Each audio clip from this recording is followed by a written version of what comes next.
As I was riding our stationary bike one day a few weeks ago, I turned on the TV to help keep my mind off my straining muscles and the seemingly slow-moving clock. I ended up tuning into an old movie that I hadn't seen before. Now, some of you might think of films back in the 1980s as being old movies, but I'm referring to classic black and white versions, this particular one having been filmed in the 1940s. As I watched, an actress came on the screen for what would just be described as a bit part. She was there only for a moment, delivered a few sentences of dialogue, and she was gone, not to be seen again throughout the rest of the picture. But as I watched and listened to this actress, I asked, is that who I think it is? Now, I'm thankful that such questions like that no longer have to run around in my mind for days, tormenting me until I either discover an answer or forget about them. Now I can simply Google it and find out the information almost immediately. Sometimes I'm wrong, but in this case, I was right. It was Irene Ryan, the actress who would later become famous to many of us by portraying Granny on the Beverly Hillbillies TV show. Now, as far as I know, I had never seen this actress in any of her younger days. I could only picture her as the elderly matriarch of the Clampett clan.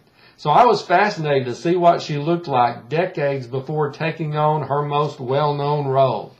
She looked very different, but her facial expressions, mannerisms, and voice still betrayed her identity. Now, when we've known people in only one season of their lives, it's sometimes hard to imagine them as being anything else. I suppose it was difficult for those who became acquainted with Peter after Pentecost, bold Peter witnessing for Christ, to think of him as someone who would have been so frightened at one point that he would deny Christ before a servant girl. Or others who came to know the great missionary, the Apostle Paul, might not have been able to picture him as the infamous persecutor of the early church. People who only know me as a preacher and a pastor might have a difficult time seeing me as the extremely shy teenager who would go to great lengths to avoid ever having to do any kind of public speaking. However, people change, and the power of Christ is especially effective in transforming some of our lives. As the years go by, our physical appearances change, although for some it's less noticeable than it is with others. Our inner self and character should also be changing.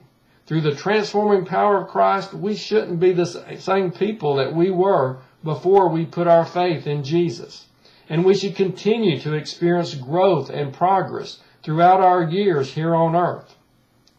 In the Bible, in Romans 8:29, it tells us that one of God's main purposes for us is to conform us to the image of His Son.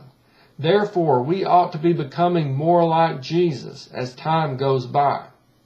As you look back at pictures of yourself from 20 or 30 years ago, or maybe about 40 years ago, you can probably see a big difference, especially in some ways. But as you think back to the type of person you were at that time, can you also see growth in your character and in possessing more Christ-like qualities in your life? And if you're still here a couple of decades from now, how do you hope to be different from what you are today? Let's allow the effective, transforming power of God to keep working in us and making us more like Jesus for as long as we have life and breath.